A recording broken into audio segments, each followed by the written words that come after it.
a gente pode aplicar aqui no Brasil. Doutor, uma coisa que poucas pessoas sabem que está assistindo a gente, mas o senhor estava no enterro dos pais da Suzane von Richthofen. Sim.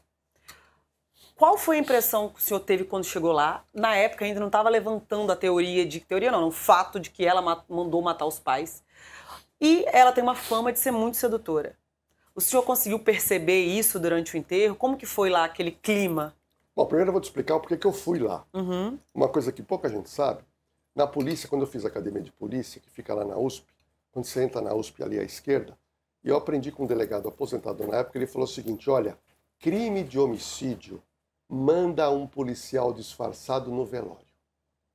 Porque provavelmente vai estar lá o assassino. Né? Tem muita conversa. No velório é para ouvir bochicho. Você vai lá ouvir a conversinha de canto. Bom, e eu resolvi ir lá. Mas por que eu resolvi ir lá se o caso não tinha uma notoriedade? O caso estava começando. Porque quando você tem essa foto que eu vou querer dizer daqui a pouquinho, essa foto que eu estava aí, tá? Essa foto. Você estava perto ali da Suzane? Eu estava aí. Eu vou te contar essa foto. Mas antes de eu te contar, eu quero explicar por que eu fui aí. Entenda uma coisa. Eu queria... Por que eu resolvi ir lá? Gente, um casal estava dormindo numa mansão. Uma mansão super protegida. E esse casal foi morto dentro do quarto onde eles moravam.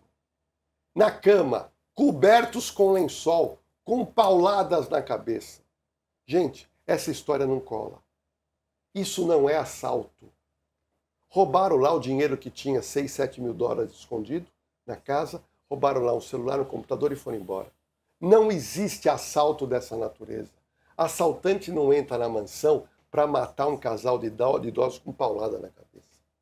Então ali eu falei, nesse mato tem cachorro.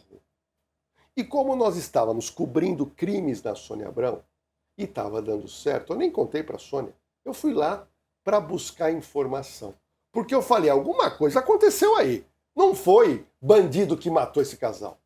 Mas é óbvio que eu não poderia, de início, desconfiar. Mas aí eu vi essa foto. Tá? Essa foto, ela traduz algo que eu estudei, chamada leitura corporal. Então eu fiz a leitura corporal de 3 pessoas aí.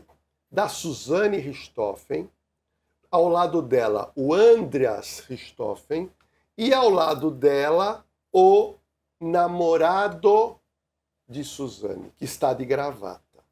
A primeira análise que eu quero fazer é de quem? É do namorado.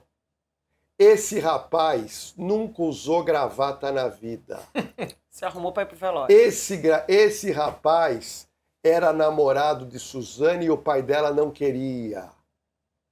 Por que esse rapaz me vai com a gravata? E 2, ele fecha a mão, isso aqui é uma situação de completa... A pessoa está com um certo constrangimento e dá uma olhada no rosto dele. Olhando para baixo. Ele não tinha afeição nenhuma com os pais dela, muito pelo contrário, o pai e a mãe proibiram o namoro, ela estava namorando escondido. Então, a cara dele, para mim, é uma cara de desconforto. 1.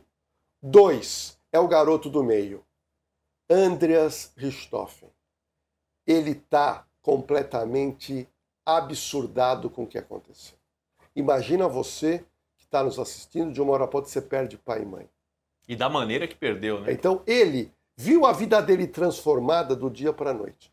Ele estava com uma afeição, Bruno e Gisele, assim, sabe quando a pessoa está dopada? Uhum. Ele não estava ainda concatenando o que tinha acontecido. E aí você tem Suzane Richthofen. Suzane Richthofen usando uma calça jeans apertada, cintura baixa. Doutor, essa barriga de fora sempre me intrigou. Também intrigou pro senhor quando viu? Intrigou. Leitura pelo seguinte, uma filha que perde o pai e mãe numa situação na casa onde ela mora, olha a roupa que ela resolveu colocar. Ela coloca uma calça cintura baixa e ela coloca o quê? Uma camisa topzinho. E outro detalhe que eu me reparei. Ela faz cara de choro, mas não derramava, Gisele, lágrima. Ali me chama a atenção. Porque quem chora, derrama lágrima. Só não derrama lágrima se a pessoa tiver um problema de lágrima, não tem lágrima. Mas no caso dela, não é.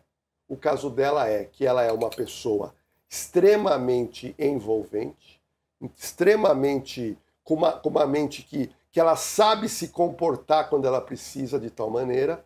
Então, ali, eu não vou dizer que eu coloquei a culpa nela, mas me levou uma estranheza dela e do namoradinho. Eu saí de lá com uma pulguinha atrás na orelha por causa dessa imagem. E esse senhor que está com a mão na boca... Quem que é esse senhor? Não, desculpa. Esse senhor que está atrás com a mão no Andreas... Sim, sim. Eu vi esse senhor e ele é muito parecido com o pai dela. Você achou que era irmão? Eu achei que era irmão. Só que em seguida eu vim descobrir que era um advogado amigo da família. Ah, entendi. Mas até aí, ele é amigo da família, foi lá dar um suporte e no final virou advogado Da Suzane von Richthofen. Virou advogado. Aliás, esse caso foi, né, apesar da proporção dele, ele foi resolvido rapidamente. Até quando pegaram o canhoto do motel. Quem que guarda o canhoto do motel? Então aí o delegado, né, até o delegado disse que ali ele matou a história e precisava ali o conjunto probatório. A vida do Andreas, né, teve até uma reportagem do Geraldo Luiz, eu não lembro em que canal, se foi na Rede TV ou se foi aqui na Record, acho que foi na Rede TV, no Geraldo Povo, que a vida dele realmente foi completamente destroçada a partir desse episódio, ele nunca mais se recompôs emocionalmente e não teve uma vida normal, né, Lordello? Olha, infelizmente, o Andreas se envolveu com crack.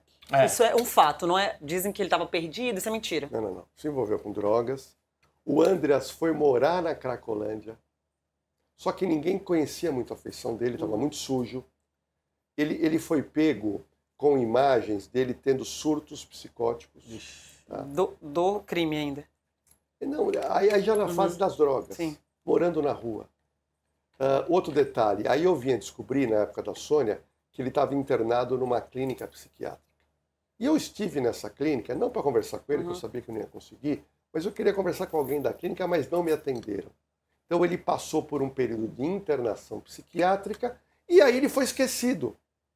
Porque há poucos anos, num programa na Rede TV, conseguiram a localização dele. Ele estava andando numa BR, perto de uma mata. Ele mora agora num sítio. Não, isso foi agora. Não isso, foi muito recente. tempo, não. Então o que aconteceu? Primeiro ele foi internado, eu fui atrás dele para saber um pouco sobre a saúde mental e depois ele sumiu da mídia. Então sumiu. Mas aí a equipe do Geraldo Povo, do Geraldo Luiz, conseguiu descobrir onde ele mora. Ele foi morar num pequeno sítiozinho que era dos pais. E ele, graças a Deus, ele está melhor. Não está envolvido ele com conseguiu voltar a ter uma vida melhor, deve estar fazendo tratamento. Então ele conseguiu ter uma vida ligeiramente melhor. O Geraldo foi lá, tentou falar com ele, não conseguiu. Mas a notícia bacana é que ele realmente melhorou. A outra notícia ruim é que a família tinha um patrimônio bom, só que foi abandonado, porque ele mal, a irmã presa, e no final foi juntando dívida, e ainda tem uma discussão do pouco o que sobrou. Suzane Richthofen foi deserdada da herança, mas essa herança foi resumida a pó, ou seja, muito